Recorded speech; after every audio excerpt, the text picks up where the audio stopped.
I won the Great War against the Immortals and brought peace to the continent for the next hundreds of years, creating the perfect moment for my isolated training. However, my disciples cried when they learned I would disappear for so long. Even so, I stood firm and told them to expand their names while I was away. After hundreds of years, I returned and sliced a mountain in half with a single hand movement. No one recognized me anymore and even tried to attack me, but they didn't stand a chance. With that, I went to meet Luan Yaner, my main disciple, but something was different. The little Yaner from the past had grown in a disproportionate way and was looking at me in a peculiar manner. She had already mastered the techniques I taught her, but now she wanted to defeat me in combat on top of mattresses. Afraid that I might try to escape, she attacked my leg without mercy, but nothing happened to my immortal body. With a simple palm movement, I demonstrated my superiority, but the result was not exactly what I expected. I was saved only because an informant warned that certain manuscripts were being stolen, and I decided to go solve it myself. I am proud of how much Yaner has grown, but her behavior now is very different. I went to the city to speak with a secret group of informants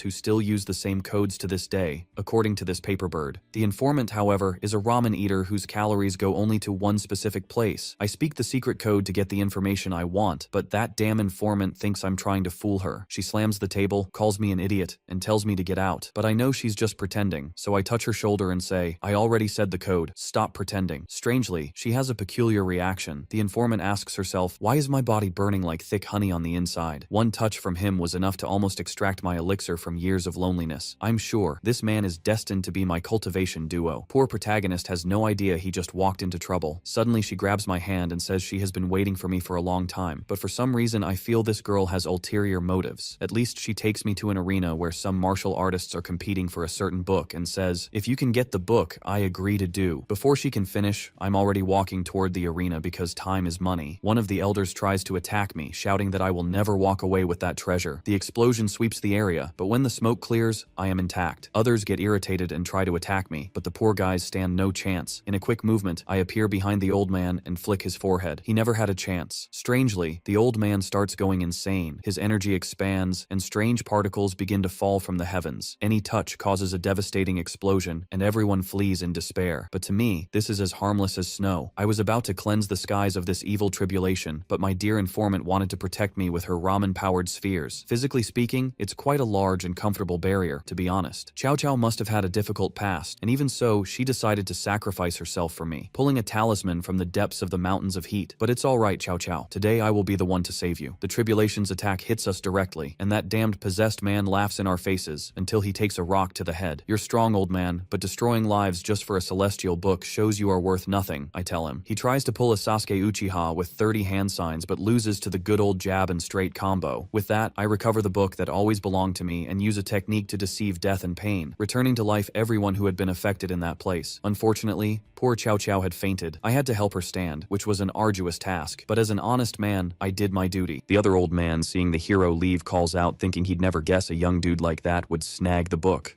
Right. Then one of the servants calls the man. The guy says he's got a deal with the Empress's crew, wondering why he's here now, but the servant whispers something in his ear. The man approaches the hero, whispering a code to him, saying he's got the wrong guy, but the dude says he'll keep quiet and respected his name forever, saying his name's Zisheng, son of Kongshen's, shocked when the man says his dad's name, and right then, Yantan wakes up, sometime later in a mansion. The old dude asks the little girl about the injured person, but she says the doc's tried everything yet, the person's still snoozing. Then the old man mentions he heard the woman was the sidekick of the Celestial Book's owner, and the girl's like, yep, she got hurt protecting him, asking him to check her out.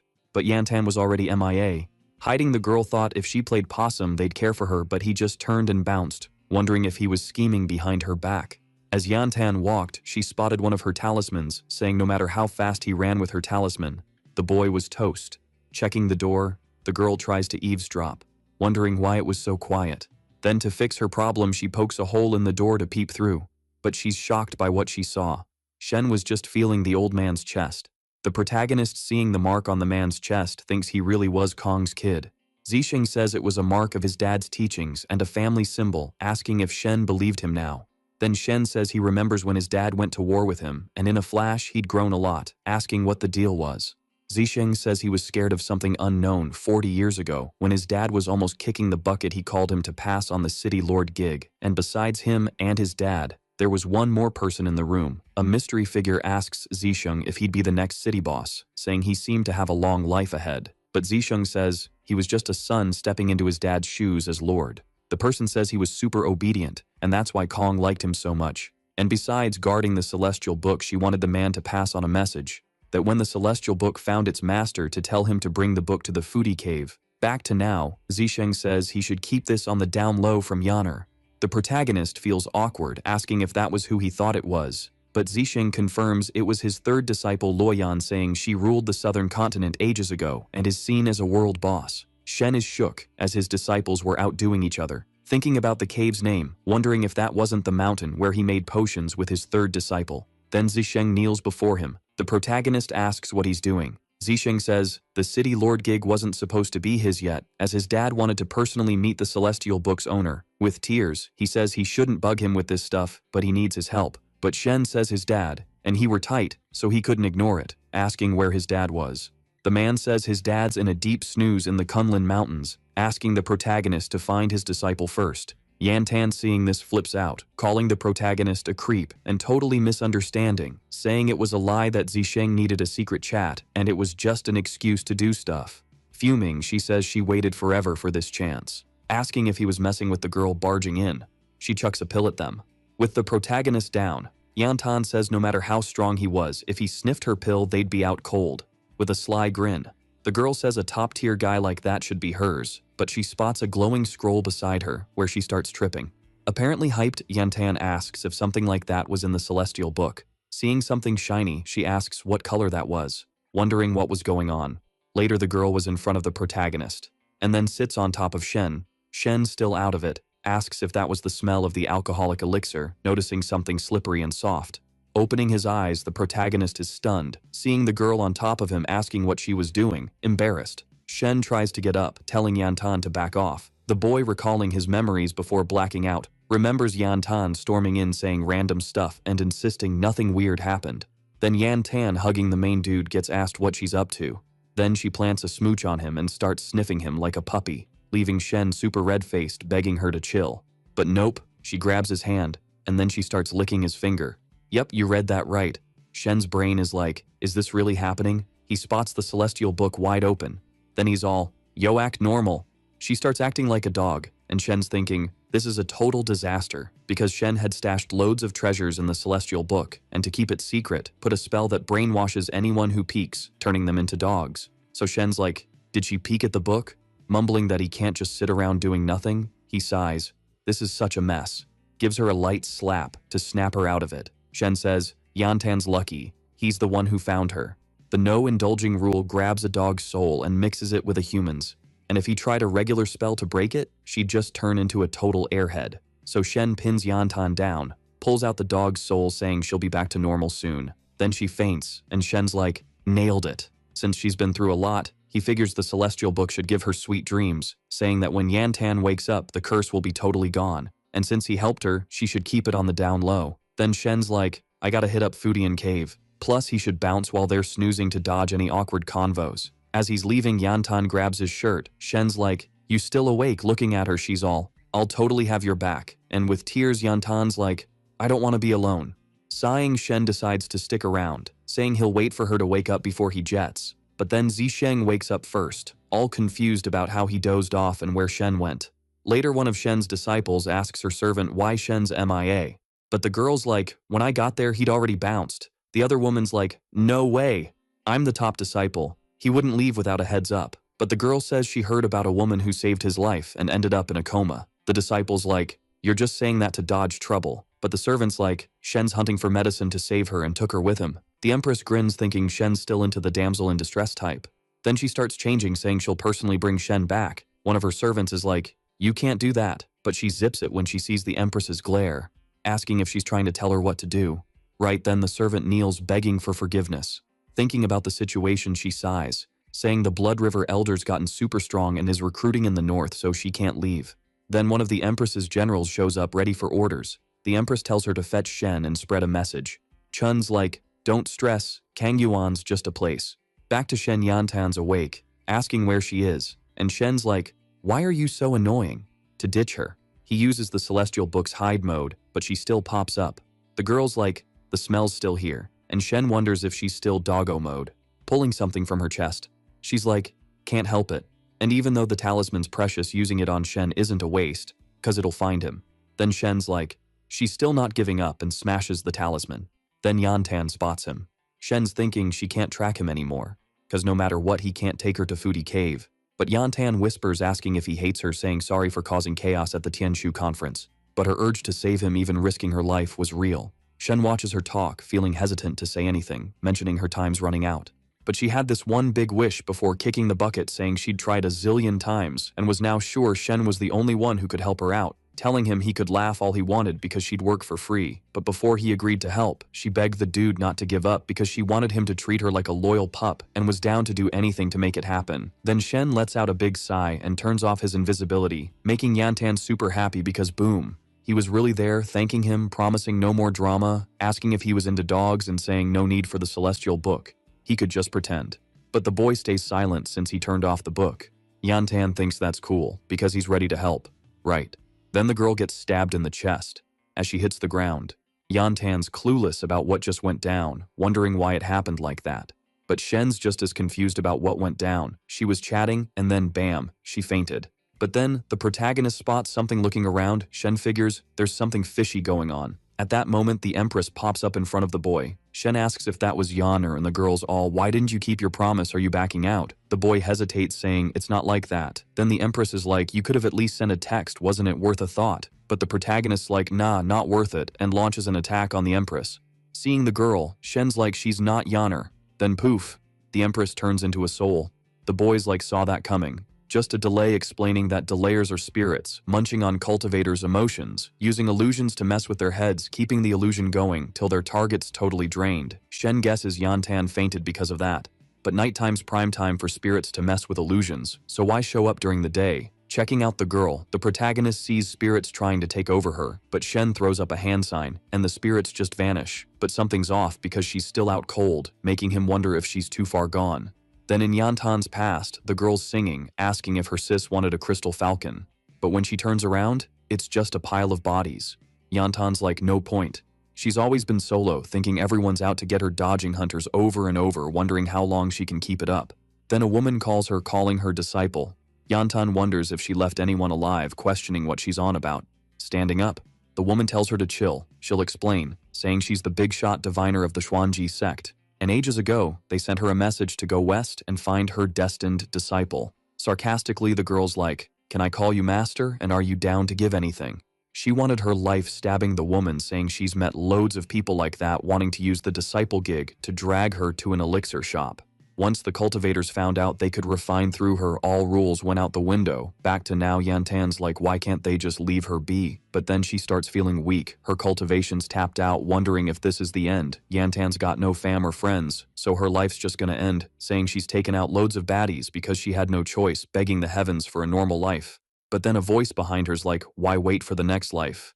Looking over, Yantan sees the woman still kicking, saying she can do it now. And all the master's gotta do is transfer her energy to save Yantan. Then the girl starts bawling, asking if she can really keep living. The woman's like, yup, and not just that, she can have a good life from now on. But later her master's gone. Yantan's like, don't sweat it. It's her turn to save her. All she needs is to find someone with a sacred body and do some dual cultivation. Back to now. Shen's like, the spirit's eating her up. She can't hold on much longer, saying he's gotta handle it fast. Then a bunch of Empress clones show up, hugging the protagonist and inviting him to have fun, asking if he wanted her front or back. But right then, Shen whips out some magic to chill the spirits. Still, one spirit hangs around, saying the boy's super strong, asking if Shen was into that game, saying Yaner was catching feelings for him. Then the spirit steps on the main dude, saying girls like to be the boss, so he should just chill there like a good boy. But suddenly the girl feels her tummy burning, asking what the boy's up to, holding her foot. Shen's all, you don't know about the pleasure point, an acupuncture spot that gives a super awesome experience. The Empress gets all flustered, telling him to let her go. Then the main dude starts charging up an attack, saying to fight her, he needs to ditch his human cravings and focus on his goals, and giving even more pleasure. She shows her true form. If Shen let her bounce, who knows how many peeps would get hurt, freaking out. The spirit says she's really Yaner, asking how he could be so mean to make her suffer. But the boys like Yaner's name shouldn't even come out of her mouth. She was left behind after taking the refining penalty to save the sect, getting rid of the poison from her bones for a whole month without crying once. And instead she felt bad for her younger sisters hiding in the dark, blaming herself for not living up to their hopes, asking how Yaner could charm others for her own wants, for she was just something driven by lust, stealing others' memories and mocking them, asking if that made her feel all high and mighty. Then he smacks the spirit, where her true form was revealed. Seeing Yantan on the ground, the spirit thinks that girl was still lost in her dream, so she could take over her body and start fresh. But right then, she gets sliced in half. But it wasn't the main dude who did that. Checking where the spirit was, there was a sword there. Then a mystery figure shows up. That was the girl the Empress had sent before. A legend says an immortal kick to the west of the Kangguan continent made a secret move where two cultivators swallowed a mystery stone to sacrifice their spiritual babies to the outside world. With the blood formation's blessing, the two could chat freely with each other and share their cultivation levels and stories. The person who made this move called it psychic interlude. Then the woman says he still remembered Yanner Shen mentions her spiritual baby was a rare red thing seen only once every 10,000 years. Then the woman asks why Shen was backing off, because he was having a blast with the spirit, and so forgot to head back to the city. The main dude gets all shy, asking if she saw that whole scene, but the girl says she saw everything from start to finish, and on top of that, Yanner already knew it all, asking if the main dude was finding meds for Yantan, and so wasn't heading back to the city, leaving Shen all puzzled, not knowing what she was on about. Then the boy spills everything to the woman, thinking that girl came to find him to drop a message from Yanner about not checking out other girls. The girl says even if Yanner got it twisted, why would Yantan keep following him all that way? But Shen mentions she had a secret reason, as she needed his help.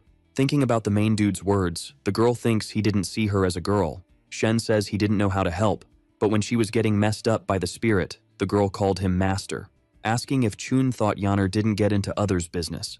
But the girl stays quiet, remembering her past when Yanner had her back and that she can't stress about that, saying that now she was the top demon and everyone called her a killer and fighter. But Shen says that's just nuts, because if it was like that, Yantan would have been toast ages ago, and besides that, girl wasn't a bad person. She must have gone through a lot for 100 years, and since Shen was back, the woman was now free. Even if the world went boom, the main dude would help her, all shy. Chun says she gets it, and since her master was there, she shouldn't stress about those things, saying that when he wrapped things up, he should head back to the city ASAP, and if that happened again, he'd personally rip his legs off. Then right then, an aura starts creeping up on his head, saying Yanner had forgiven him, and when they got back to the city, she wouldn't take her eyes off him. Shen, seeing Yantan hadn't woken up yet, says he'd check it out, but for Chun, that wasn't needed because she'd handle it herself. Then she checks his heartbeat by ripping his clothes. Shen's face turns tomato red, seeing Chun on top of Yanner. He's told not to peek when girls are doing their heartbeat check, so he decides to bounce through the forest. With Chun around, he figures the girl's in good hands, and he can finally hit up the Fud cave.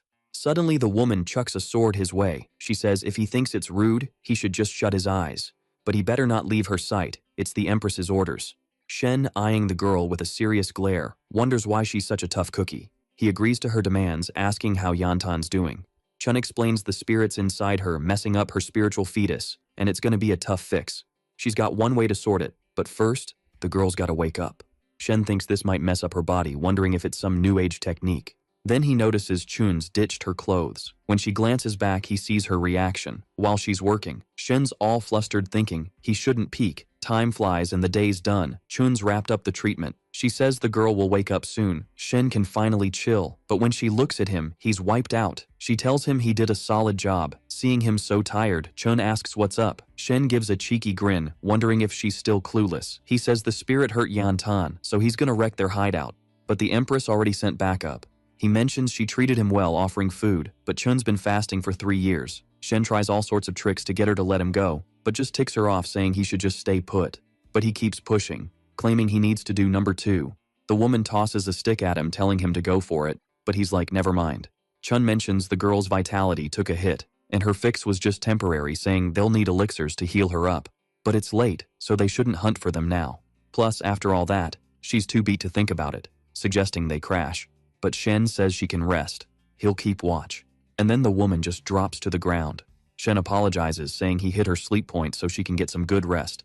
Then he bounces from the scene, but the two are wide awake. Cut to Yanner brushing her hair, saying, Shen's a good dude, always helping the weak and young. But this time, something feels off. So she decides not to stick too close, checking if he's really helping. Back to the present, Yantan wakes up thinking the silver hair and animal ears are definitely from the Empress's military general. She decides she's gonna follow Shen for sure. She gets up to say something, but notices something. Her clothes are totally shredded. She wonders if they did something while she was out. Seeing the girl awake, Chun explains she was under a spirit spell so she shouldn't move. She's shocked remembering everything she did. After all her scheming, she didn't expect to be spirit controlled. Thinking if she's safe now it's thanks to Shin. As she's leaving, Chun tells her to stay put. Yantan asks if she'll find Shin, wanting to tag along to thank him for risking his neck. Chun's fuming, saying she didn't know she valued friendship so much.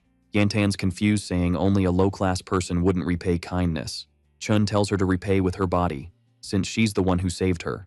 The girl's super bummed, because it was all just a fantasy. Then Chun whips out her sword. She casts a spell on Yantan, saying she's not in a spot to defy the Empress. She's just one of millions who can't compete with her, so she's gotta stay put. The spell will keep her safe. As she leaves, Chun wonders why the Empress is so into the protagonist and no one else. Remembering her times with the Empress, Chun starts getting all emotional, but when she peeks to the side, that girl was still tagging along, asking why she tagged along and if her spell was a dud. However, Yantan says she had her tricks, so no stress. Chun thinks she underestimated her and needs a bigger move. Back to the main dude, he finally made it. In front of a massive spot, the Fud Cave. Meanwhile, the boy recalls moments with his disciple. Seeing what the little girl snagged, it was a spiritual centipede, which only shows up in places with mad spiritual vibes. Luoyan asks why they needed a spot to brew elixirs, since a cultivator should just chill and meditate. Shen says she's right, asking if she remembers why he started his sect. And the little girl asks if it was to find paradise, giving hope to the broke. The main dude confirms it, saying it was his dream, but just having superpowers wasn't enough, because real power should help the world. And that day, Luoyan found the perfect spot to brew elixirs that could help people. Luoyan says no worries, she'd turn that place into a paradise. Back to now, Shen says it's super nostalgic, thinking Luoyan had become a boss lady, and also remembers those two girls faked being asleep and were probably tailing his fake body, so he should thank Chun for pointing out his slip-ups. However, the main dude thinks that's not cool, but he should focus on that first, and then make peace with them, later saying they shouldn't catch up to his fake body too soon. Back to the duo, Yantan was in a super sketchy pose. Embarrassed, Chun asks what she was up to. However, the girl shushes her, telling her to keep it down. Chun asks if she ditched Shen, since it was a waste for Yaner to think of him as a gentleman. Yantan says she gets it, for he was thanking a tree. So the woman thinks she couldn't spill the tea to Yaner, as it would mess with her ears. Seeing the girl half-dressed, Chun asks to hold up. But Yantan says she'd go to hell anyway, so she should let her squash that urge. Back to the main dude, he wonders who's gossiping about him. As he glances to the side, Shen asks if that was a wind spirit, saying that wind spirits only pop up in places with mad spiritual vibes, so she did a solid job. However, when he steps into the cave, a creepy creature was eyeing him, leaving the poor main dude puzzled because he thought there'd be a paradise there. At that moment, the monster tries to pounce on the main dude. Immediately, the boy shifts his gaze, slicing that creature. Then he punches the ground, revealing a mystery spot. Then Shen asks if she had enough, checking out that spirit. It was really Luoyan spotting. She's stoked, mentioning she hadn't seen him in ages, asking if she spooked him. But the main dude says the cave monsters were just illusions, and she leveled up her skills. The girl confirms that Shen was the one who got her the most. Then the main dude asks why she was hiding from her senior sister, and why she was in that form. However, Luoyan says her soul didn't leave her body on its own, for she had passed away. With a scary look, the main dude gets mad, asking who did this to her. But Luoyan asks him to chill because she set this up for herself, saying he could see with his own eyes, mentioning that while he was away, many people had their eyes on her sect, where they almost got wiped out again. But Yaner and she remembered his lessons, step by step leveling up their skills. They beat this crisis completely, and after it was all over, they had to rename the sect. But even so, in Luoyan's memories, Yaner says that all the pests that messed with the sect were checked out, and now they should just wait for Shen to come back, asking why she wanted to bounce. However, Luoyan says she was being too strict for, they couldn't do whatever they wanted, and at that rate, they might end up getting old. Meanwhile, the girl holds Yaner's hand, mentioning that everything was chill. The responsibility of running the sect wasn't hers alone, so she shouldn't stress, because when she gets old, Luoyan would be the master's fave, asking if she'd like that to happen. As she was leaving, the girl apologizes, mentioning that the seer spilled someone had planned all of that, and if she found out she'd do everything to stop them. Alright, so she was totally over being looked at like that again, wondering if her master really got it. In those wild times, that was her only fam. And after that epic battle, she bounced with the spiritual fetus, set up a decoy, and built Tianshu City, while Jiang Kong just chilled, waiting for him to roll back. Then Shen's all, "You nailed it. No stress. There's gonna be a new ship sculpture with a solid base for you, using her brain's core. No biggie." Luoyan's hyping her master, but admits it's gonna be tougher than she thought, cause she was still a life and death realm cultivator, leaving the main character shook, cause she leveled up past him while her body was getting all holy. It was all about her cultivation, saying she was just in the sculptor deity realm, wondering if there was a rival even Luoyan in the life and death realm couldn't beat. The girl says when she checked he was at the 4th tribulations level, and even after bouncing with a spiritual fetus, tried to buff up but couldn't. Asking if the dude just came out of hiding, then Shen's like, you think the main dude's gonna lose, so Loyan's like, I knew he'd go all in, wondering if he'd win with a total smackdown, and right then, she drops a bit of her spit, leaving the dude all, what's that? The girl's like, that's why I stayed here, cause it's a fetus made with stuff I gathered. Hearing that, Shen's like, you for real? Cause a dope pill like that should be for her, saying she did that with her spiritual fetus. Then the girl cracks up saying her master would totally expect that Shen starts to bounce, telling her to chill there and not sweat the break, cause he'd be back soon. But then bam, a hand goes right into his chest. Loyan's like, found an opening, finally gotcha, starting to cast a spell on the main dude, realizing it was his spiritual fetus. The main dude's like, take it back. But the girl's like, say hi to Yanner for me, cause they were always fam to Loyan. Turning into spirit bits, Shen's like Loyan was holding down the Fud Cave solo all that time. He'd borrow her luck, but never asked her to go all out. Then Shen starts to leave the cave in front of a magic tree. He's like, sorry, I'll be back. The celestial book can boost souls, so if he kept her soul in the book, it wouldn't scatter. Remembering Loyan loved to travel, he's like, why didn't we go for a walk? Back with the two girls, they feel the main dude's epic vibe, wondering what's up. Then boom, Shen's clone goes kaboom, then Chun grabs her sword, spotting a massive energy heading her way. Seeing Yantan down, she's like, what's up? But the girl thinks her core only reacts like that when it senses a sacred core, so this is her shot. Chun's like, you seem off, was your treatment not done? Leaving Yantan stunned cause she was worried. Remembering her master moments, she's like, I can't quit, using magic to trap the woman, saying she'd go after Shen, cause he's a rare, sanctified body not seen in a century. And now she could finally boost her master's internal Dan to extend his life. Right? Then Chun drops the magic like, you didn't think you'd really beat me, did you? And if she played nice and let her handle Yanner's stuff, maybe she'd let it slide. But nah, too much. Wondering if that's how her master taught her throwing shade, then Yantan's like, take that back. What's my uselessness got to do with my master? Using magic again to trap the woman.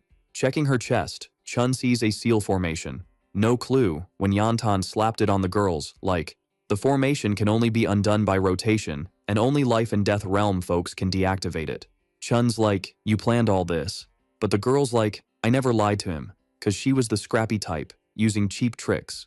Cause without a master, she had to DIY her skills, wondering if he thought she wasn't ready to risk it all to secure a way out for her master. She was all in doing whatever it took, even if it meant using some sketchy methods just to keep her master safe. Then out of nowhere, a statue pops up, claiming to be the spirit. Yantan's like, whoa, what are you doing here? The statue's all, those cores you offered, total knockoffs from spiritual beasts. But if you pay with your body, your heart's safe.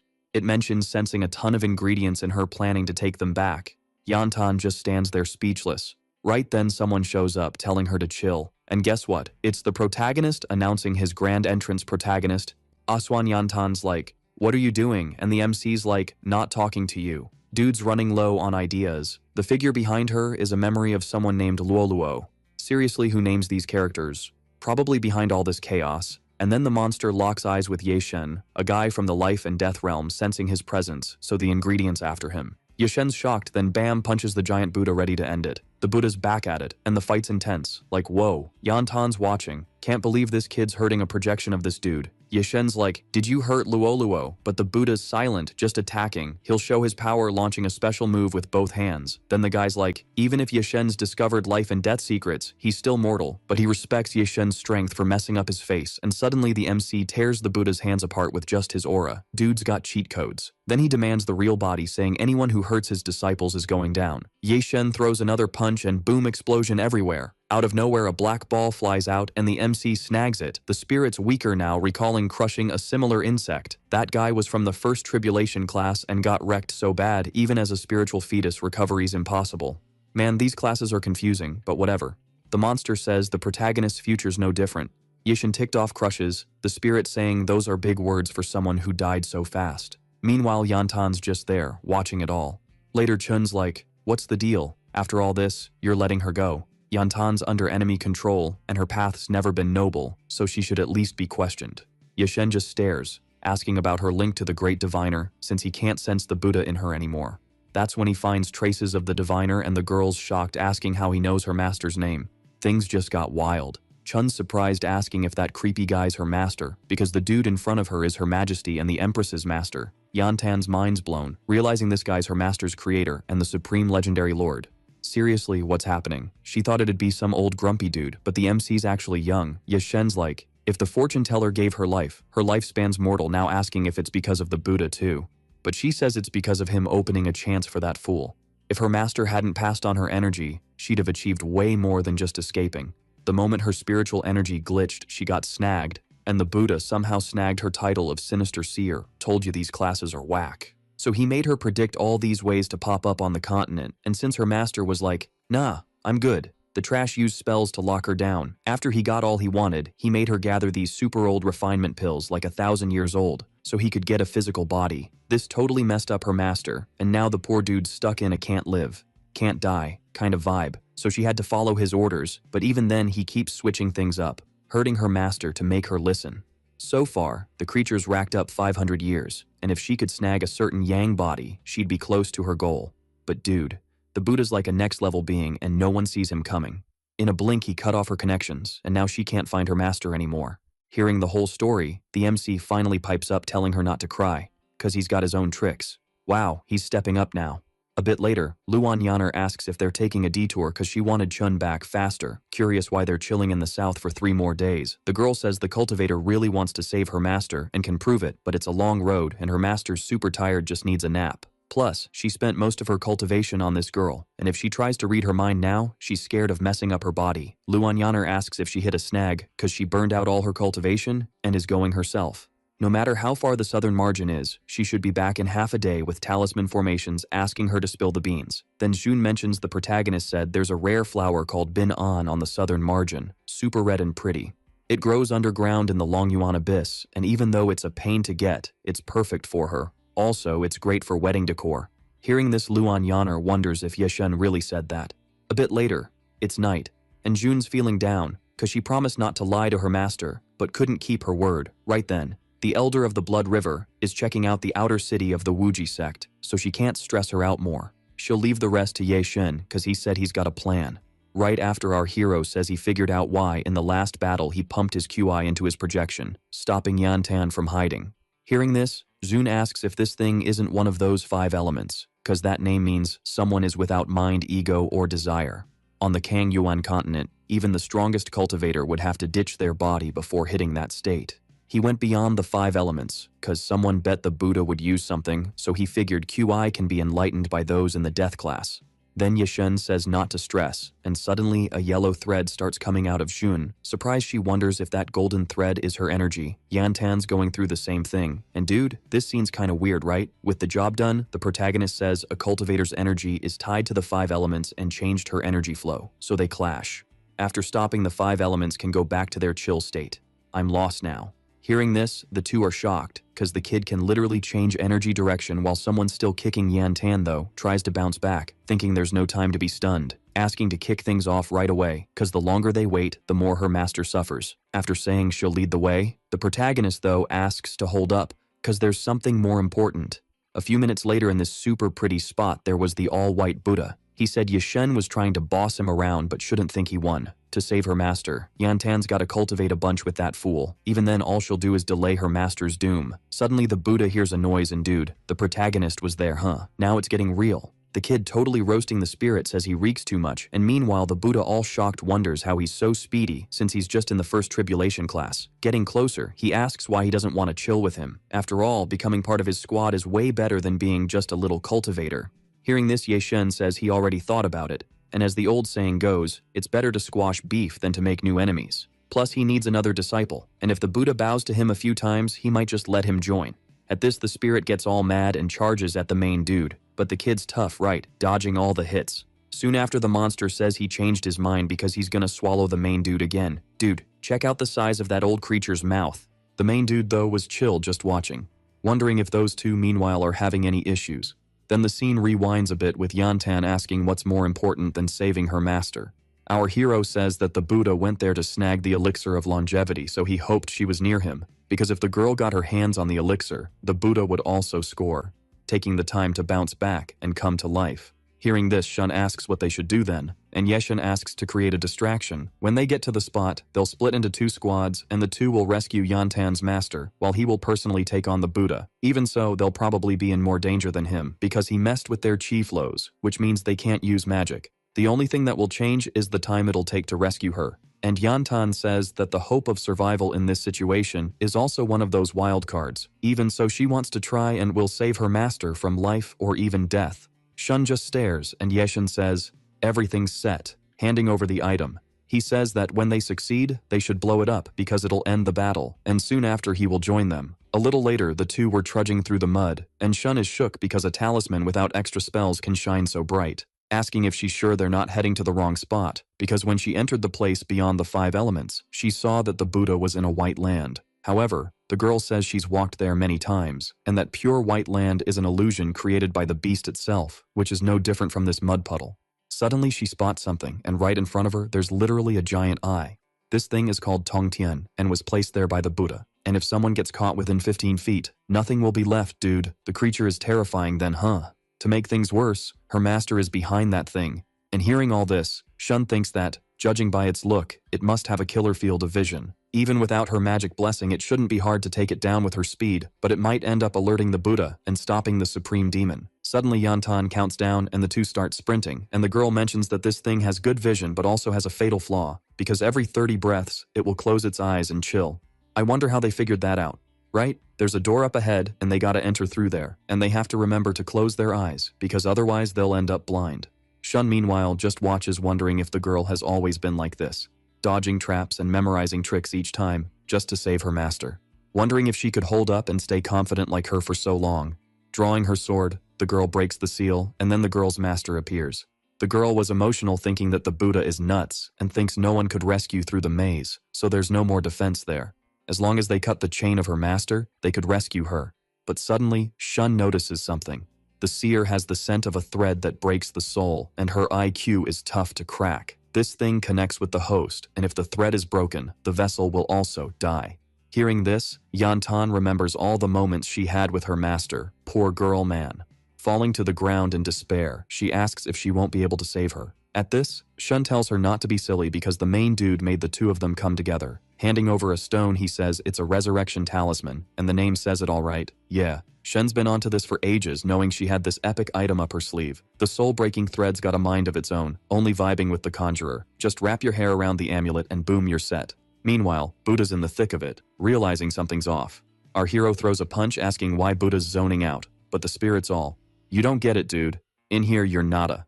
Then bam, it morphs into a 3-headed beast, charging at our hero. It suddenly hears a voice asking what it did. Yashin's like, "Don't ask what I did, ask what I'm about to do, cause I'm about to wreck you." The spirit gets uglier, claiming it's got loads of yang energy, it's got mad talent, so it needs to figure out how to chow down on it. Taking a bite at our hero, the creature no longer. Buddha says even if he's top tier, he'll get shredded, but it can't figure out why it can't bite. Yashin's in the back, grinning, asking if it's a massage, like, "What's up, kid?" Not even trying, saying it's like a bug bite. He decks the monster. All beat up, the creature asks if his body's blessed, and our hero's like jealous much. But chill, there's a surprise coming, launching another energy-packed attack. Buddha's clueless, and Ye Shen's like, "It's a physical body, isn't that what you wanted?" Suddenly it shatters, asking what kind of power this is, cause Yi Shen can literally craft a body with his hands. Terrified, it thinks it needs to bail, but Yi Shen's not letting that slide. Unleashing his aura, he warns that destiny's not done yet. With the spirit stuck, he grabs an arm, asking if it's happy with a body now. Still, he wonders why it's looking so desperate, like kids not here for games. Yashen says no need for more words, he knows the body's ugly, so he'll help fix it, cause there's a lot to patch up. Man, our hero's intense, slicing the creature till it's a stump like a Lego piece. After that, the poor thing, which isn't really poor, is just a wreck, and Yashen's like, "Much better now." Buddha asks if he really thinks he can kill him like this, cause he's still got a body here. Pulling the thread from his mouth, he tries to summon something, but only a blue jewel pops out. The monster's all confused, and our hero just laughs, asking if that's its body. Then Buddha asks if it was him, and suddenly his body starts healing. Seems Yeshen used some scroll saying he'll fix it till he's satisfied. This kid's wild. A few minutes later, Yantan and Chun roll up, seeing the chaos. Man, the spirit looks like a root, now it's nuts. Seeing them, our hero asks how the seer is. Yantan says thanks to Chun, she's safe, just needs to wake up. Switching topics, she wants to know if that thing's alive, but Yantan says, death's too easy, cause that creature messed with her master, so it doesn't deserve a body or soul. Hearing this, our hero chuckles, saying, even that's not enough. Long story short, a technique traps it, making it suffer as its body rebuilds forever. Yantan's expression changes as expected from his master. Seeing this, Shun thinks Buddha's got no shot at leaving the world beyond the 5 elements. The funniest part? Since they got there and used the talisman to save Yantan's master, our hero's been planning this all along. That's why they call him the strongest. Jun gives the girl a nod, asking to lower that woman. Yantan's all, "Is it true? Your master's not doing so hot?" And Jun's like, "Yeah. The only reason his body can chill in a place beyond the 5 elements is 'cause of the Buddha's QI. But now the QI's running low, so he's got to reroute his QI flow before it vanishes." Yantan kinda gets it, realizing the reason her master's still snoozing is 'cause her QI's on empty. Her body's super weak without that energy guarding her heart, and since her energy's the opposite of his, he can't do much except keep her alive. Later, they can head back to their world and brainstorm a fix. Hearing this, Yantan gets all thoughtful and says she's got the same energy type as her master, asking if she can pass her spiritual energies over Zun's mind is blown. And Yantan's like, "Have you thought about how your life might end?" Luckily, she had so much yin, they called her the Supreme Yin Furnace, and she once thought she'd just be a tool for others to level up. Long story short, everyone used her only wanting to get close for their gain, and she never thought she'd get to save someone. That woman means everything to her, and it'd be epic to end her life, fulfilling her wish. Hearing this, the main character's down, and suddenly Yantan's glowing like a light bulb. Then she drops a bomb saying, when her master wakes up, she should say she went on a continent-wide trip to become a pro cultivator. That way, she'd feel accomplished and have no regrets. A few minutes later, she shuts her eyes, but something's off. Her spiritual energy transferred, but her body didn't poof away. Soon after, Ye Shen's like, if anyone else did the spiritual root swap, she'd be toast, but with me in charge, no way she's dying. Even so, her spiritual roots are toast and her inner Dan's useless. She won't be cultivating anymore. And suddenly the girl hugs the main character. For her, it doesn't matter, cause her master's safe now. Our hero, all jittery, says a simple thanks is enough while Shun's thinking. Yeah, Shen's a tough guy with a soft heart and his queen picked the right dude. With everything sorted, they should bounce back quick. But Ye Shen's deep in thought, clutching that stone. A few hours later, they're chilling in Luan Yanner's castle, and she wants the deets on what went down. Basically, the kid came back with the first tribulation class of the life and death realm after a quick trip. Plus, there's a new girl in his crew, so he better watch his words now. If he messes up, he's definitely getting punished, dude. Even, I'd want that punishment. It's wild. Meanwhile, Yantan's master is getting healed and Shun's like, no worries, her highness already called in the top docs from the sect. Then the girl admits she caused a lot of trouble asking where Ye Shen and the empress went, cause she at least wants to say thanks, and the general's all flustered. Basically, there's no easy way to explain, so she changes the topic, trying to get her to grab a bite, thinking those two are probably super busy if you catch the drift. Meanwhile, our hero's lying on the bed with Luan Yanner sprawled on him. Plus, she's literally tied him up and the girl's like, we get why you wanted a spot to interrogate, blindfolding him. Ye Shen thinks his disciple's super nervous and probably won't let him leave easily, so he's gotta let her do her thing for now, dude. The kid's not into it at all, are you kidding? Suddenly Ye Shen senses something, and the girl's like, I'm using the silk of truth to make you spill the beans. It's a tool for grilling gangs in the Wuji sect, and when juiced up with spiritual power, it links to the senses, and if someone tells the truth, the other person feels mega pain, sensing what's coming. Ye Shen's like, stop. I don't know what'll happen if I get hurt, dude, nothing good's coming from this, huh? Then the girl grabs the main character asking if he did anything when he hit the first tribulation class of the life and death realm with that girl. With no other option, the boy gives a flat out, yes. Then the girl figures out the silk of truth didn't react, so it's probably a fib. Her master is scared of hurting her, so he's totally fibbing on purpose, but a fib's a fib, and she'd be down to feel a little pain anyway. This is weird, yeah.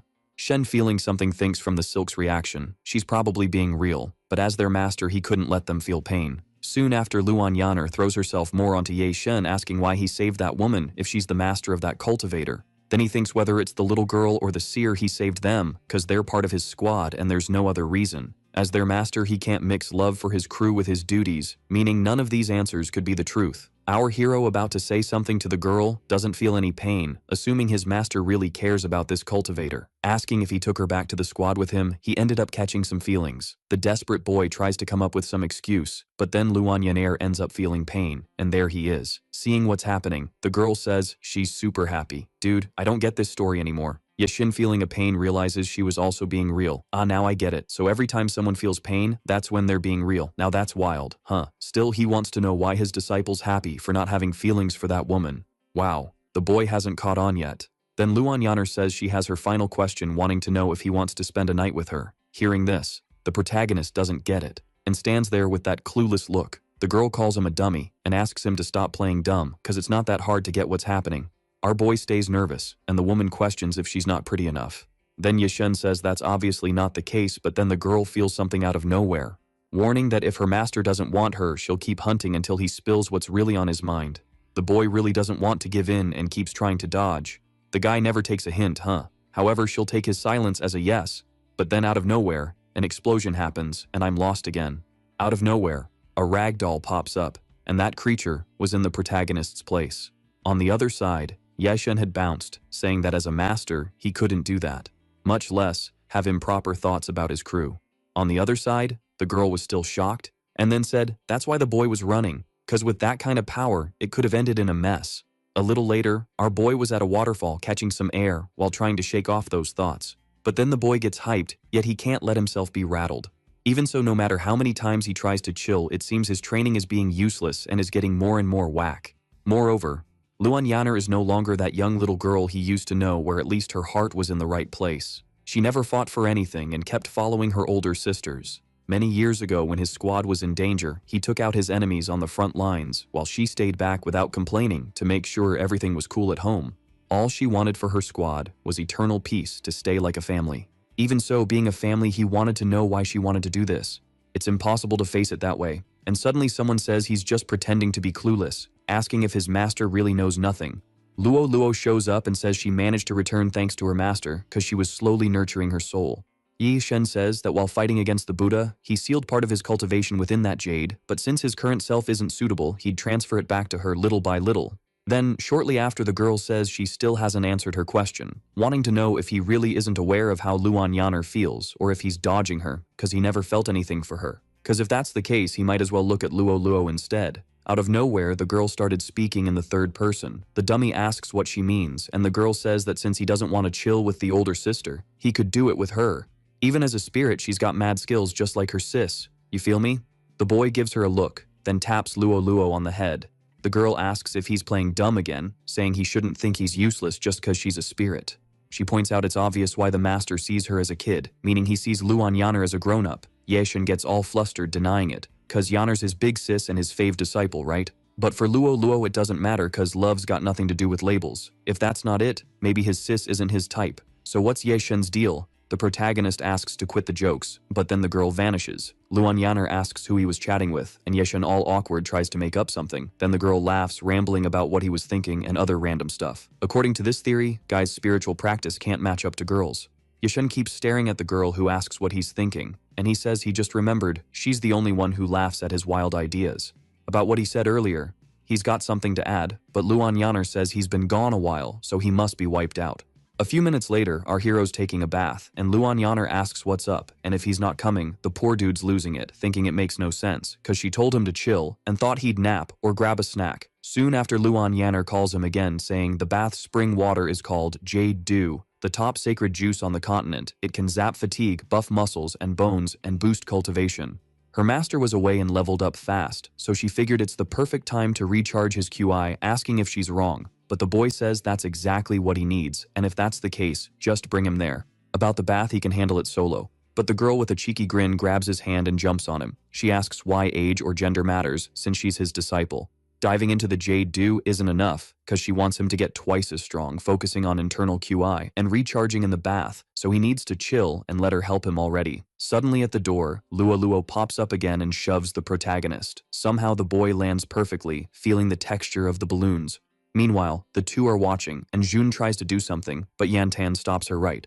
Still, the girl's freaking out, cause they're doing something before marriage, so their rep's on the line. But Yantan says that's their biz, and as she just saw, Yeshen's a nice guy, so no worries. Switching gears, she thanks for the bath invite, cause otherwise she wouldn't have seen this scene. Asking what she thinks, Chun's still bummed about something. Yantan figures Luan Yaner's super important to her, and must have felt a bit awkward seeing such a private moment. Then she says she's right, cause if it were someone else it'd be cool, but this time it's with Luan Yaner. In this case, they gotta find the perfect time to butt in. But then the two see what almost went down, and Jun interrupts saying they can't do anything, asking why it's so noisy now. So Yantan gets all jittery, asking where this pure love is, why they're doing this in a bathroom. Now, basically they could catch some kind of bug, and even if she didn't know that she used to be more than just a guesser and was also a half doctor. Over the years, some women got sick from this carelessness ages, ranging from 28 to 30, plus Luan Yanners got a sacred body known for its mega strength, and if not careful, she could end up hurt. And if they have some quirky habits, who knows what could go down. Switching gears, she mentions that, as gals, they get the struggles, and should not only protect the Empress's rep, but also her health. Total excuse, dude. Hearing this, the girl totally buys it, and while watching the scene, they face each other and suddenly roll into the hall. But dude, there's no one else there, and meanwhile Luan Yanner is lurking from behind. She says it was tough to bounce out of that, because she didn't think of putting up a barrier while she was chilling in the bath. At least she managed to pop her invisibility spell in time, and now they can keep doing their thing. But meanwhile, the main dude's got that goofy look. The kid had bolted again, and as mentioned, the guy never seizes any chance. A bit later, at a spot called Wuji Sect, there were loads of people. The main dude was there strolling, and Luo asks if Yeshen can snag her some crystallized lollipops. Yeshen says she's struggling to form a body, so she can't munch on stuff like that. Plus, he hasn't forgotten that time she gave him a shove. However, for the girl, she just gave a little nudge, because who knows, something cooler might happen. In this, our hero warns that kids shouldn't mess with grown-up stuff. Then Luo says he's been isolated for ages, and both she and her sis aren't kids anymore. And since they're both super into each other, there's no issue with others seeing. He really didn't get this chaos until now, and Yeshen meanwhile was just tuning it out. Looking ahead, he spots two girls who were pretty banged up. In this right, the girl with pink hair asks to help her big sis. Soon after, the main dude remembers who they are. And dude, they're those girls from the start of the story. A few hours later, Yeshen took them to his crib saying her big sis is like this because of the internal elixir burnout, and then used magic to recharge her. In this, the girl thanks him because without him, her big sis wouldn't have bounced back. And suddenly, she feels something. Yeshen says that just now, on the street, he sensed a weird vibe from the magical seals coming from them, asking, "What's really up?" Having no other choice, she spills the beans, asking the main dude to take a peek. The kid spots that seal and then thinks, it's the sacred seal of the Blood River cult he wiped out 100 years ago, asking if they ended up volunteering to get this mark. The girl says duh they didn't, because her sis and she are from the Flower Group and swore to their ancestors they'd never betray or ditch the sect in this. Luo says this story is kinda sus, assuming these two could be spies. However, for Yeshen, they wouldn't show their faces to tons of people if they were spies. When Flower Group members travel to another sect, they gotta get the Master's hand order asking if they got tangled with the Blood River sect in this process. In this, she says, they went there under the Master's orders to find some medicinal herbs in the continent's central part. During their journey, they passed through the Wuji sect and luckily saved him in time. That's how her sis and she stumbled upon this Blood River cult. The group was preaching in a village, more like forcing them to convert to get these patterned marks. To make things worse, they weren't even sparing kids, and when she and her sis decided to hide to help the villagers, they got nabbed.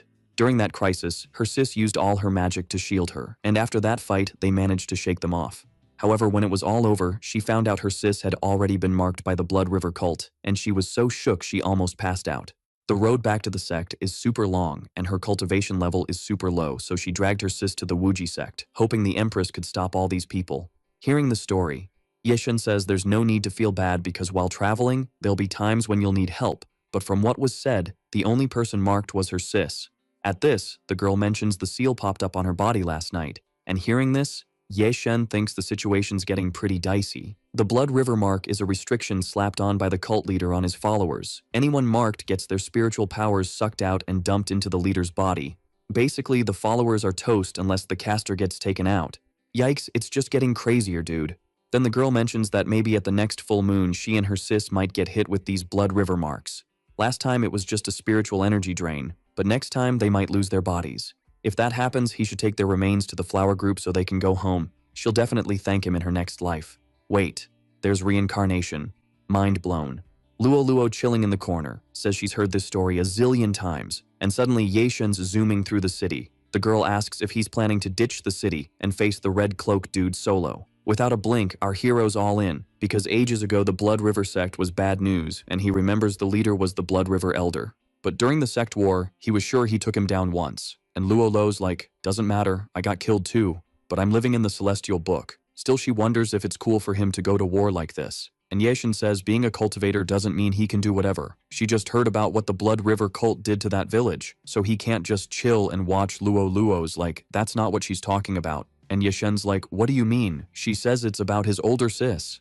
This is Wuji Sect's turf. So if that girl's right, Luan Yane definitely knows about it. Seeing the sitch, Yeshen's like, she's right. Because Luan Yane always hated evil and wouldn't just ignore it. Then Luo Luo says, his sis must have her reasons for this. No need to say more about what needs doing, because it's more important to chat with his older sis. She's probably waiting for him now. Hearing this, Yeshen goes quiet, and then says he has to head back. Still, he's clueless on how to face Yane now. A few hours later, the hero's back at the castle. He knocks and boom, an explosion, and there's Luan Yane realizing he's back. After a bath, he's starving, so he thinks of whipping up some grub. Hearing this, Yeshen thinks he was scared to face Yane, but it was just pointless worry. Plus, when they battled before Yane swapped spiritual consciousness with Jun and never left the city to find him, there's definitely something big in the sect, stopping her assuming Luan Yane's already found clues about this blood cult. Soon after, the hero tries to ask something, but she just tells him to zip it because she already knows what he's gonna ask. Suddenly, a flashback pops up with Luan Yane saying her master said he'd leave, and he did. Now that the bad guys are gone, only good times ahead for sure. Still, she wanted to know why she couldn't stick by his side, as he just left her hanging, poor kid. When the hero went into isolation, he'd hit the cliff daily to clean up, hoping to reunite with the sect. But it's been over a month. That Blood River ancestor dude he took out showed up again, using magic to slap a seal on her too. At that point, she was a cultivator, but couldn't beat him. So she saw the guy had a skull with the Blood River seal, giving off major bad vibes. She didn't think it was normal, and waited for a chance to use her magic to break it, but the dude defended himself and vanished. Hearing this, Yeshen thinks, according to Yaner, this skull's the secret of how a Blood River ancestor saved his life. Maybe it's some sacred cult thing. Luan Yaner says, the Blood River ancestor was super hidden, and the sect's rebirth was top priority, so he shelved it and sent spies for a secret mission. Then Yeshen figures some chaos is definitely brewing in the Wuji sect. The girl's all, how'd you know that? And Yeshen's like, well, in that dude's eyes, you're his student. He should have offed you, but nah. He slapped a seal on you instead. This seal's his sneaky way to power up, and he probably wanted to pull some shady stuff right then. So since he's secretly mooching off the chaos, the crazier things get the better for him. Knowing his vibe, he's probably letting loose followers in the Wuji sect to recruit peeps and make it a hot mess. But the girl's like, that's not enough, cause in the last decade the sect dude popped up again, spilling the beans that he's recruiting up north. The dude even took out a bunch of his top generals, showing he's leveled up big time, almost hitting the life and death realm. I'm lost here. Among these summons, there's also buzz about an innocent's death in the Wuji sect. He personally checked that the mark matches the red cave pattern, which is this Blood River seal. When he figured out the plan, he thought his power level was low, so he sent folks to hand out spiritual meds to the people. But they started leveling up way faster than expected and caught on to his tricks, then started flexing on the citizens. Seeing all this, our hero grabs the girl's hand, saying he gets her pain and the Blood River ancestor's a jerk, but he's never up for a fair fight. If he wants to hide, no one's finding him, so if they strike now and take out the cult believers in the sect, it'll freak everyone out, making things even wilder. Once Luan Yaner loses her cool, the dude will pounce on everyone. But if she stays focused on the front lines, he'll just gather more followers. If they rush it, they'll fall into his trap. So her plan was spot on, and in this case, no need to stress, cause he'll definitely find a way to beat him. To wrap it up, they gotta nab him and his crew. Then Luan Yaner's like, these guys are no big deal, and now that we're on the same page, I'm feeling chill. Hearing this, Yeshen's like, if I hadn't bumped into these flower sisters, who knows how long it'd take to chat about this with them, so if anything goes down later, she's gotta tell him. And suddenly the girl's all annoyed, asking if he found the Blood River seals on those folks. He must be tight with them, since he knows their full names. Then Yeshen's like, nah, you got it wrong. We only dueled once, and I haven't seen them since I left my solo time. Suddenly the girl chills out, asking if he's for real.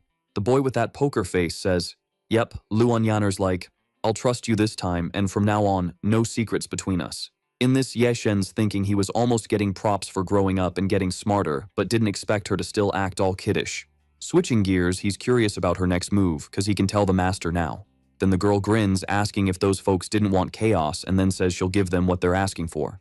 Luan Yaner whispers the plan to the hero, and a few hours later in some random cave, a hooded dude's saying that a certain great ancestor is basically a god. So that woman from the Wuji sect really won't dare to knock on his door. But then out of nowhere, boom, the guy there just drops. The dry guy's like, I took him to the Wuji sect, and in return he'd see me as a buddy, asking why he's so into violence when we could be a fam. However, the sword dude's like, it's all just a hassle. 5 years back, the North got taken over by the Blood River ancestors, and forces across the great continent started making moves, but he was scared of the Empress's forces. Even with all these wins under his belt, the Blood River cult definitely didn't want to mess with the Empress.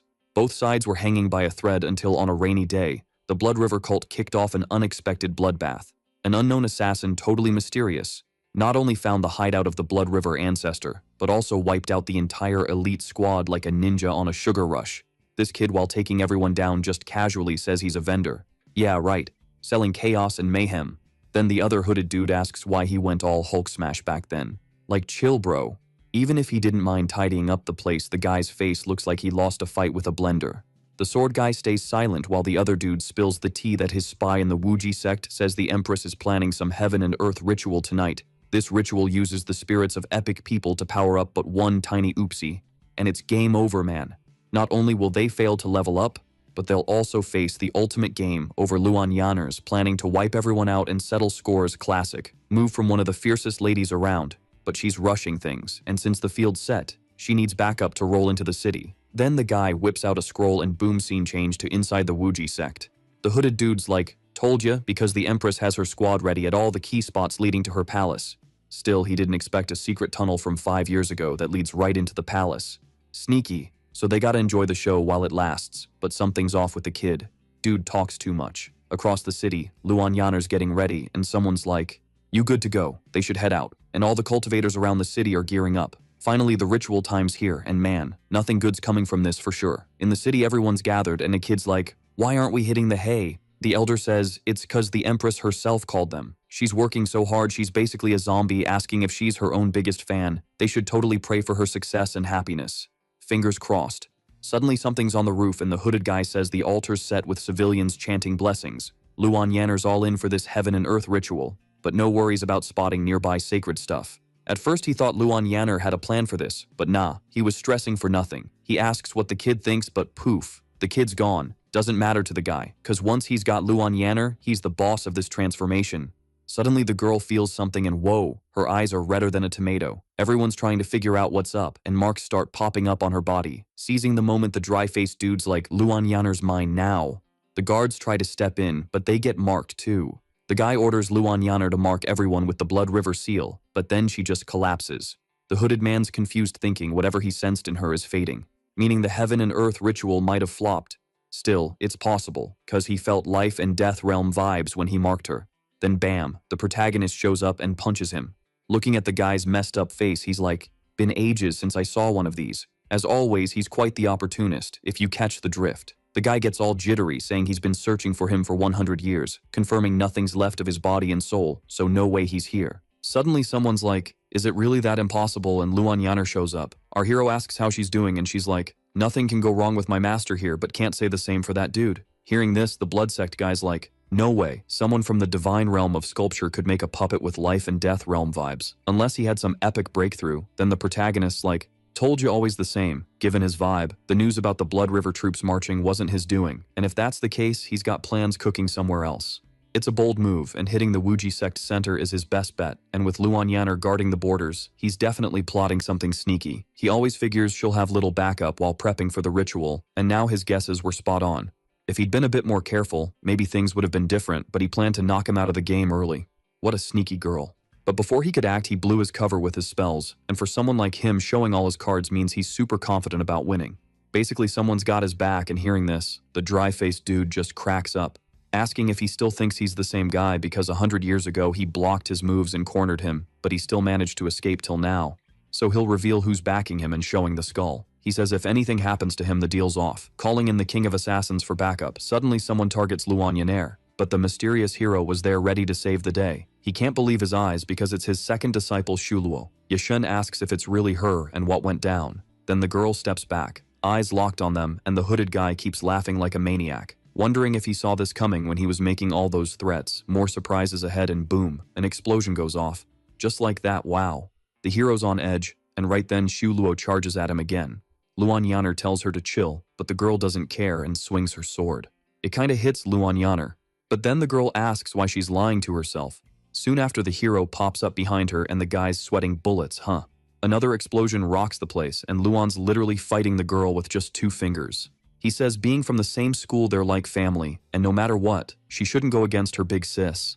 At that, the girl says they're definitely alike. Backing off, she says she'll find a way to test her blade, launching a flurry of strikes at Yeshen while Luan Yaner just begs them to end this chaos. Actually, she's the one lying to herself, fighting against her master, so she wants to know why she's doubting them. Then Shulo goes after Luan Yaner, saying she won't bother her anymore, delivering a blow to the girl. Obviously, the hero's quicker and shields the girl. He mentions that her dodging skills are all thanks to that displacing mirror. He gave her this item back then, so he wants to know if she's turning her sword against her sect. Wow, the dude's really ticked off now. Hearing this, the girl's shocked, but then she says he's not her master. Yeah.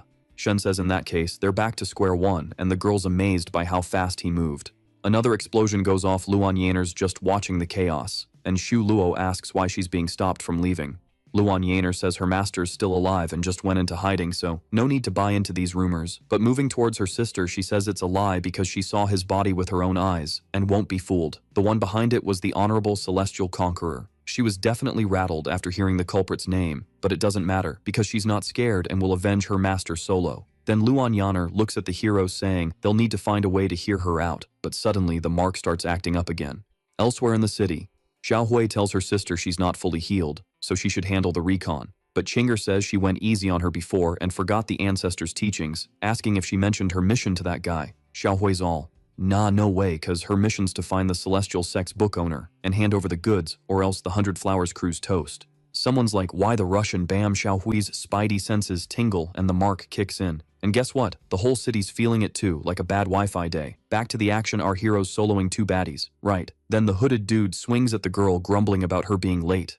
The Blood River Seal's juicing up Yaner's spirit energy, and now he's leveled up in the life and death realm, so he's basically untouchable as long as the seal's chillin'. Seeing the chaos, she's probably trying to snag the ancient yin of the Sky Seal before he can nab Luan Yaner. If that's the deal, she better get real fast, cause they're not in the same league, and suddenly our hero boots him. The dude's fuming, saying nothing can take him down, and he flopped a century ago and is ready for a rerun. Even if he's in the life and death realm, he's not on his level, asking what more can be expected. Long story short, he's got nothing left, and the dude's ego is off the charts. Lifting the skull, he claims with this, he's finally gonna level up. Then our hero's like, where's all this bravery coming from? So he's probably dealing with spirit gadgets, and the dude's shook, not buying that his seal's busted out of nowhere. Yashin calls a dragon, and the dude's clueless, cause a celestial gadget's vibing with him. In a flash, the hero nabs the guy, saying there's something he needs to ask. Obviously, something he made would totally recognize its maker. Like, check out the item he's holding now. Suddenly, the skull starts fading and all the city's marks are vanishing bit by bit. Meanwhile, our hero's holding Luan Yaner and the hooded dude's mind blown that Ye Shen with one word shut down the sacred item's divinity and all the prayers. Still, he's curious why he's never heard tales of him being the legendary ancestral spirit gadget. Then Ye Shen's like, got it all now, mentioning he's got loads of time. Since there's no issue, he can do whatever with him, so he better decide quick. Suddenly, the creature bows down and the hero's like, same old, same old.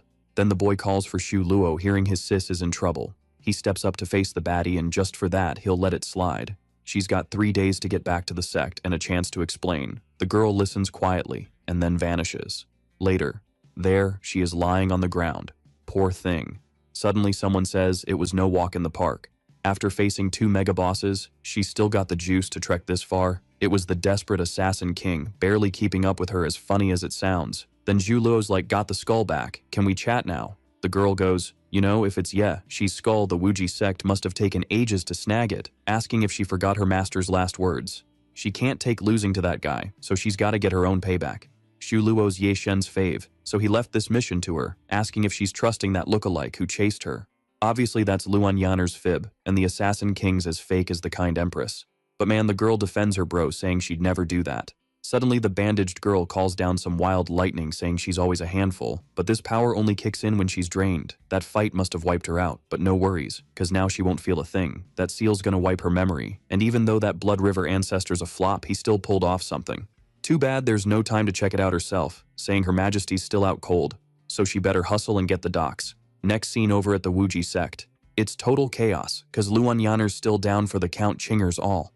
This is way worse than I thought. The Great Celestial gave her the mission to deliver something to the Celestial Book's owner. but with her sis still snoozing. That's not happening anytime soon. Suddenly the main dude shows up and he's super ticked off. The girls start freaking out and then Yeshen strolls in. Luo's like, I get it now. It's probably poison. Yeshen's all. Even with the cursed seals gone. Yanner's still out cold. I figured this might happen when I brought her back. But it's been ages and he has no clue when they cooked up this poison. Luo's like, it's some ancient stuff lost in the books. The kid's got a hunch, asking if it's the infamous death seal poison. A seal slapped on a cultivator that drops a curse acting like a limiter, and if it keeps weakening, the target can't handle their own power. The Blood River seal was just a cover to sneak in the death seal, and the Blood River sect was just a pawn in this whole mess. Shulo's clueless, and Luoluo's annoyed, saying she can't believe her big sis would betray the sect. But everything's gonna come out in 3 days, and the main thing now is to get that poison out of Luan Yanner Luoluo's. Like, this poison's messing with her blood vessels, asking Yeshen if he's got a plan, and he says he can't mess this up. He could use the 5 paths reversal to yank it out, but with the Blood River seal sucking up spiritual energy, it might accidentally hurt her. Out of nowhere, the main dude rips off his shirt and it's like, what is even happening? Luoluo's all flustered, asking what he's up to, thinking it's some dual cultivation thing. The main dude gives Luan Yanner a look and then opens his mouth like, whoa dude, you're going all in now. He says he can force the seal to mutate inside her, moving it to his own body. Suddenly Chinger pops back in, and Yeshen's all nervous, asking why they're not resting. She says if Yeshen uses cultivation to clear the Empress's poison, there might be some fallout. The 100 Flowers crew is all about cursed seals, and when they saved a cultivator from the death seal over the great ancestor, there was a side effect. When the seal hit its victim, part of it turned into the cultivator's energy stash. Long story short, it could totally wipe her out if they drain the little energy left. So repping the 100 Flowers sect, she offers herself, gotta repay the time they saved her right. Later Luoluo says she checked it out and the girl's right, but she's not sure about her motives. Time flies, Luan Yanner's getting worse, and Chinger steps up to help, realizing something's off. Luan Yanner's literally sucking up her energy now. She has no clue why, cause the death seal's supposed to drain the victim's cultivation, but now she's the one getting drained. Right then, Luan Yanner opens her eyes, whispering to the girl that she wants her. Oh man, this story's getting wild. At this point, our hero steps in saying he gets her intention, but Yanner's got a special constitution, and if anything goes wrong, she might get hurt. The girl's got fire affinity roots while the death seal's wood, and if they clash, it'll suck up her energy. He really digs her, wanting to help her disciple, but she didn't realize the danger and planned to use her body to yank the seal with the spiritual tool. Hearing this, she thinks the kid's talking about that celestial book, and if so, she was a fool cause she offered help to seem more natural when returning the celestial book. But in her rush, she forgot the celestial book's protection was for him, so he doesn't even need her. Wow, these Chinese classes are getting tricky. She says Yeshen can totally see through her, so if she keeps going, he might start suspecting. Soon after Yeshen's like, even with the spiritual tool, the effects are just surface level, and from what he sees, her recovery skills are solid. Yo, so the MC's finally stumped, asking if he can get in on the action too. The kid's got those wild powers, but this is new territory. He's all with his powers keeping the seal in check. It should be like a shield against the mark of doom. Then the girl jumps in saying, this power's a secret move from the cult of the 100 Flowers, takes 10 days to nail it. But Yeshen's like, nah, I got this. She just needs to spill the deets, and he'll roll with it. Chinger's all jittery and the kid's like, what's up? She's trying to chill. But this is the toughest of the 5 paths. No room for slip-ups, and bam, the MC whips up some wild purple smoke. Chinger's mind-blown, thinking, there are 8 anchor points in a person's core, but he just summoned them all in one go. The more points you hit, the tougher it gets. But even her ancestor only snagged 9 anchors in 3 days. The dude's a total beast. And then Yeshen's like, hey girl, your turn. And wait, is the kid gonna go shirtless? Chinger's like, I got this, but she's low-key curious about what's next. She peeks over, sees the MC super focused, eager to see what this means for her too. Later, Yeshen bounces out, and Chinger checks if she's cool. The kid's holding the mark, saying thanks to her Yanner's out of the woods. The girl's like, chill, it would have been fine, and he probably noticed she was just keeping up the act. Yeshen's all, a win for you is a win for me, so he's calling it even, and will back her up when needed. Then she asks for a sec until her sis wakes up so they can spill the tea on everything. Switching gears, the MC's curious about how many peeps have this seal. She says the Mark of Doom's been around forever. Now it's a banned move, so she's clueless on the numbers. Yeshen's wondering how they snagged such a move. Chinger's like, the Great Celestial said this seal 100 years ago wasn't meant to harm someone, tweaked and spread it. The MC's all, any idea who it could be, maybe someone close. Suddenly they hear a noise and Luan Yanner's up. She's asking about her crew and the boy's like, all good, just chill now. About Shu Luo, there are plans, and Yanner's sorry for lying all this time. She swore she wouldn't again. But oops, The boy wipes her tears, asking if it's about Luo Luo. She says she might know why her sis is doing this, and after going off-grid, they hit up their sect's old spot, specifically the MC's fave chill zone where they found a letter. It said, Ye Shen was toast, tried to explain to others, but couldn't shake their doubts. Xu Lo thought he was dead, wanted payback, even tried to stop her, but no dice.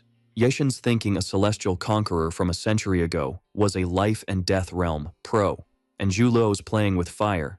Yaner keeps going saying, after the split, she rallied the believers and started the Wuji sect as an empress. After leaving, she didn't go for revenge right away, but found some assassins wandering the land while Luo Luo went south to dig into the sect attacks. But Xu Luo 15 years back said she found a way to off the guy who beat the MC. She needed a certain seal to the heavens, tried to talk her out of it, but it was a never-ending battle every time she tried to swipe this seal, but with each loss she vanished and laid low. Still, she didn't see her joining that beast and coming back as the king of assassins. Seeing all this, Ye Shen's like the celestial conqueror's strong, but it takes more than one trick to take him down. If Yaner said her sis wasn't plotting revenge right away, her moves over the past decade are totally sus boom flashback time. The main character's all, why are you chilling on this mountain? Your big sis is on the hunt for you. The girl's like, if I don't ace this courage test, no one's gonna hang with me anymore. Ye Shen's like, alright, I'll hook you up with one of my secret treasures. He hands over the horizon mirror saying, rub it when things get sketchy and poof. You're safe. She's all Ye Shen. You scared? He's like, duh, but you never believe me cause I always charge in first and never lose. But our hero's like, I do it cause I'm scared too. He's worried if things go south he'll lose and won't be there to protect them. When fear's conquered, it turns into courage, and if she accepts it, no shady cultivator will scare her again. Ye Shen's deep in memory lane, while Ye Shen and Yaner are facing the main character asking if something's up. The boy's like, nah, it's cool and mentions he told Xu Lu to come back in 3 days to spill the tea. Luan Yaner tries to stand but is super weak. Ye Shen's like, girl, you can't even stand, gotta take care of yourself. He used dual cultivation to nix her death seal, but her core's still busted, so she needs to chill and heal. She's shocked, asking why he did it while she was out cold. He should have waited till she woke up. Sounds like a couple's spat. Switching gears, she asks how she got hit with the death seal, cause that dude doesn't roll like that, and her sis isn't into curses. Suddenly, Luan Yaner calls the general, who says she was on secret passage duty as ordered. As expected, there was a sneaky attempt, and after a scuffle, she bounced. The intruder's a cursed seal pro, and Luan Yaner tells her to hold her ground. She'll send backup. Telling Ye Shen someone's teaming up with her sis, and that killer seal's probably their handiwork, so they shouldn't wait 3 days. Ye Shen's like, she'll be here tomorrow, and I just fought her. Her goal's to snag the seal of the heavens, and she bailed, not cause of him, but because she was pretty banged up. Luan Yaners, like if her sis wants back in the sect, the puppet masters won't let it slide. The kids all fired up saying tomorrow's the day. Meanwhile, across the castle, Yantan's stoked cause her master's awake. She stands scanning the room, asking if she found the Grandmaster and where he's at. Ye Shen pops up saying, long time, no see how's your day going? The girl tears up asking if he saw this reunion coming ages ago. Ye Shen's like, knew we'd meet today, but didn't see the battles coming, thanks for everything. Later, Luan Yaner checks in, asking if she needs anything, she's free to ask. She's got a wish, but first wants to know if the master still needs her help. The main character grins, thinking nothing slips past her.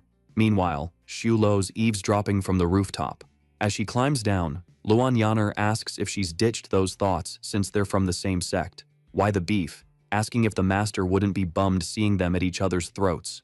The girl's ticked, launching an attack at Luan Yaner, telling her to quit hiding her aura. Plus, she wants to know why she keeps acting all weak and clueless. Her sis says enough, restraining Xu Luo, saying the master's treasure won't be taken. She'll have to go through her. But in a flash, the girl's beside Luan Yaner saying it's all pointless. Alright, buckle up, cause this story's about to get wild. So this girl, she doesn't even need to grab the item herself, cause she totally knows where it's at. She goes all Hulk on a box, finds a bag, and Luan Yaner's like, chill, you're getting played by those other dudes.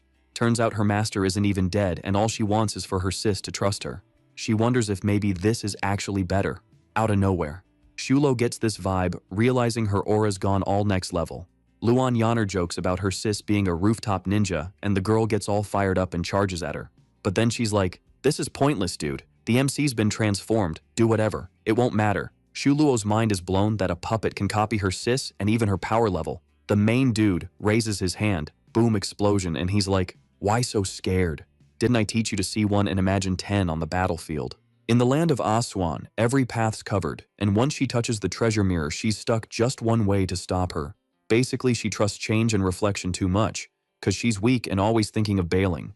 but she still got the rep of the most feared assassin. The angry girl calls him a fake, not worthy of her master's words. Right, then the MC with a sly grin says she finally showed up using her summoning seal. The kid's vibe shifts and Shuluo's like, what's going on? Sure, the person in front of her is a fake, but she's feeling something new. The MC's glaring at her with pure rage, grabs her head and tells her to chill. He pulls a wild move and suddenly the scene flips to another place and a girl's like, this compass is a real brainbuster. Everyone's all over the place, and the girl says to find the Empress's divine mirror, she had to sacrifice 10 lives. Even though Yeshen's super strong, it takes a whole day to break that curse, and meanwhile Xu Luo's gotta snag the item. Suddenly she senses her mark's aura thinking she activated it. Her fan glows, her clothes rip, and she's like, what the heck? She can't believe Yishen's sending spiritual energy back through her seal, but there's gotta be more to it. The kid's intense, cause while he's fighting, he's tracking her exact spot. But the girl bites his finger, makes a seal and says she's not easy to handle. Boom explosion and Yaner's just watching from the castle. The other master shows up asking how she is since Yeshen's been fighting for ages.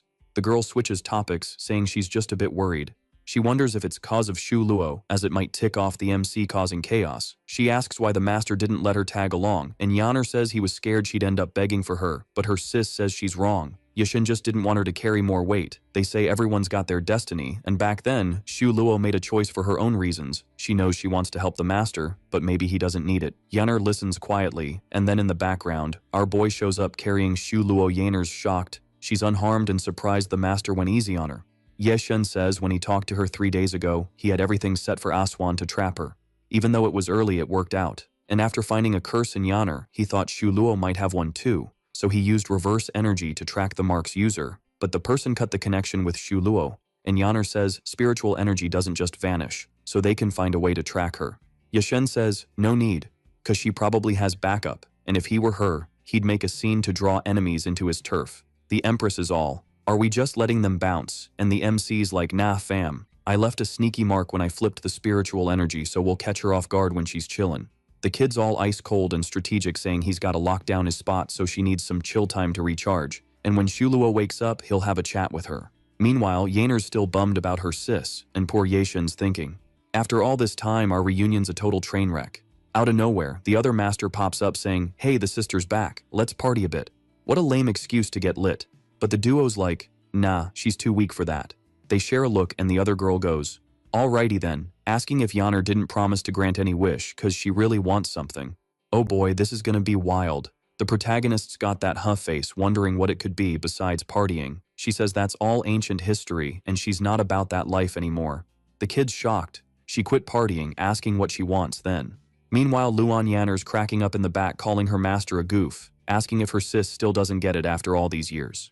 The girl agrees, saying with the master, you gotta be direct. So she's like, I want to play hide and seek with you two. Everyone's like, what?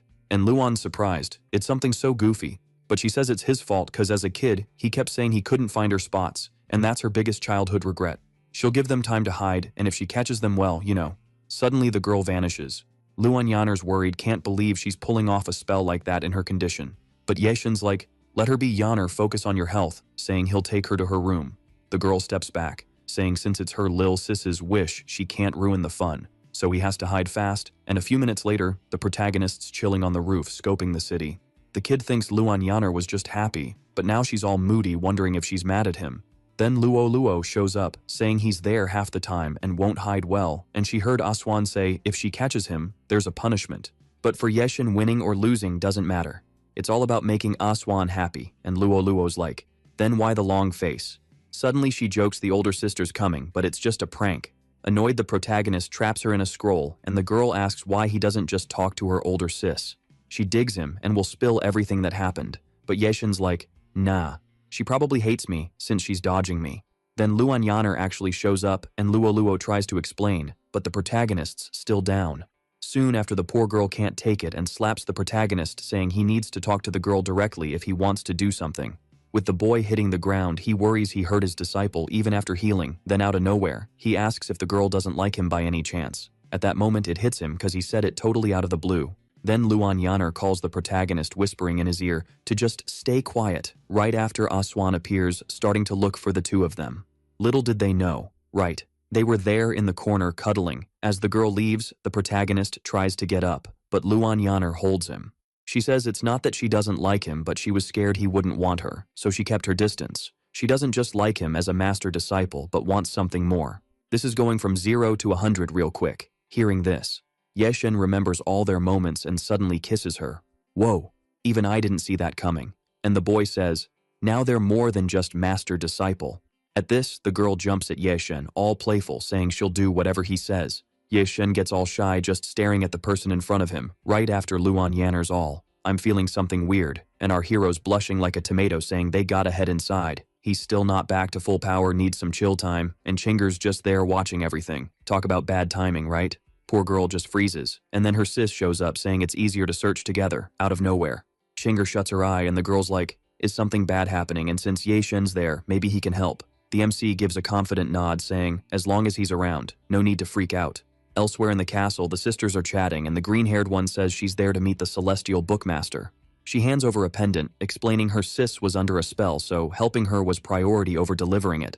Switching gears, she asks if Yeshen's really okay, and the boy all tied up says Yanner's just messing around. Suddenly the girl kneels apologizing for everything, saying she didn't mean to invade his space. They were just in a rush, but don't worry, they won't spill any tea about seeing him with Yanner. No one's gonna imagine him doing all sorts of poses, that's just too much. The MC's like, let's cut to the chase, and the sisters start casting a spell. Green smoke swirls around, and bam, a girl with white hair pops up. Yeshen calls her Ruoxi and she's like, long time no see. The boy, tough as a cockroach, stays strong. Ouch, that was a bit harsh. Yeshen agrees, and the girl says he's the only one brave enough to talk to her like that. But the boy's unfazed, asking why she sent people to wait for the celestial book. The girl chuckles and the MC's curious if it's about the person who sealed his disciple. Ruoxi says he's still sharp, mentioning this person has history with her. But wait, there's more. The destruction of his sect is tied to this too. Now the boy's intrigued, asking how much she knows, and she says she'll be waiting in Baihua's forbidden land. He better hustle, and poof, she's gone. Yeshen's deep in thought while the sisters keep up their spell. The magic fades and the hero says he sent the message. Thanks for the help, but there's more he wants to know. Since the 100 Flowers sect started, Ruoxi's been all about sealing spells, so no hardcore training needed. But he heard she went to some forbidden place, and Chinger's like, I got no clue, we joined 10 years ago. Yeshen's thinking Ruoxi's message method is super complex. She doesn't usually mess with lives, but if it's come to this, it means the sect changed 10 years ago or earlier. Then Chinger asks if the ancestor was trying to take him to the forbidden land. The problem isn't there because 3 years ago, she and her sis left the mountain, and their ancestor warned in a dream not to enter the sect through spells. Anyone wanting back has to cross the mountain range, and Xiaohei asks if she knows anything about this so-called poisonous mountain. Yeshen wonders if this mountain isn't 100 miles from their sect, because the way she's talking makes it sound way harder to find. Chinger says the place's location keeps changing, making it super tricky to find. With some struggle they found it, but the mountain's full of miasma and beasts easy to get lost in. Xiaohei says they have a home, but can't return, and the Blood River sect's been a pain, so they can only run to their sect for help. If not for the mission, they'd have gone back ages ago, cause the ancestor's like a mom to them, and she's super worried about what might have happened to her. Seeing the sitch, Yeshen's brain is buzzing, thinking all these setups scream disaster containment, guessing Ruoxi locked herself in the forbidden zone. If that's true, their master's banking on him, so busting this curse and hitting up the forbidden land isn't a no-go. But if he's right, doing that might unleash chaos too, and the safest bet is to sneak into the sect through the mountains, even if the spot's a bit sus. It's not rocket science to find. The real snag is how long it'll take, and out of nowhere, someone pipes up with a shortcut. Yanner spills that. When her Zhuangji sect was born, some masterbin asked her to whip up a Zhuangji gate linked to the world's 5 elements. Long story short, say where you want to go and boom, the gate opens a path there. But when her master vanished, she had a ton on her plate and totally spaced on this gadget. Yeshen clocks that the girl's still stressed, and Xiaohei's all, duh, what do you expect from an Empress maid sect? So now they can bounce back. But Luan Yanner's like, hold up, have you even thought? Why the 100 Flowers ancestor shut the mountain and sent us here? One sec. They're homesick. Next they're all, let's bounce, but they're missing the big picture. The two are shaking in their boots and Chinger's like, I was just worried. Okay, Yanner's all. With this plan, the ancestor probs doesn't want them mixed up in this, and she trusted Yeshen to watch over them. If she's really stressing, she should just steer clear of this mess. The MC's thinking Yanner's a total boss keeping the sisters in check and she's been a big help, but he's still getting on her nerves, which is not the vibe he was going for. Heading down the stairs, Yeshen's got something to spill, grabbing the girl's hand. She's like, ouch, and the MC's all, listen up. When the 100 Flowers crew showed up, I changed the topic, but it wasn't on purpose. Out of nowhere, Luan Yaner slaps him, saying it's to save face to him. She's just a girl throwing a fit over this stuff. But hey, no hard feelings. Not gonna lose it over that. Yashen's like, why was I ghosted earlier? What did I do? Yaner's gonna lay it out, asking if he even thought to ask her for help when the 100 Flower Sisters needed a hand. He probs wanted to solo it again, and she's always the last to know, being the most sheltered disciple. But they agreed, they wouldn't just be master and disciple anymore. Oh snap. Now it's a full-on couple spat, wondering when he'll see her as a legit partner. The MC's just watching, not saying a peep, and the girl's like, I heard the whole convo earlier, so I've got a plan, and the 100 Flowers ancestors deaf in trouble. This Xuanji gate was her creation to find him, and only a few are in the know, and she's already schooled him on how to use it, so he can go ahead. She'll be waiting for him to come back. The MC, though, grabs her hand, making the seal to head to the poisonous spirit mountains, saying if he went solo, he might rage out and blow the place sky high, so she's gotta keep him in check if it comes to that, and check out that romantic moment. Meanwhile, Aswan's staring down a giant ice block, saying the master and sis are MIA and left her in charge. Whoa, that white-haired girl's still kicking, and Aswan's like, time to wake up, sleepyhead. Our video ends here. If you liked it, leave your like. See you next time. Bye-bye.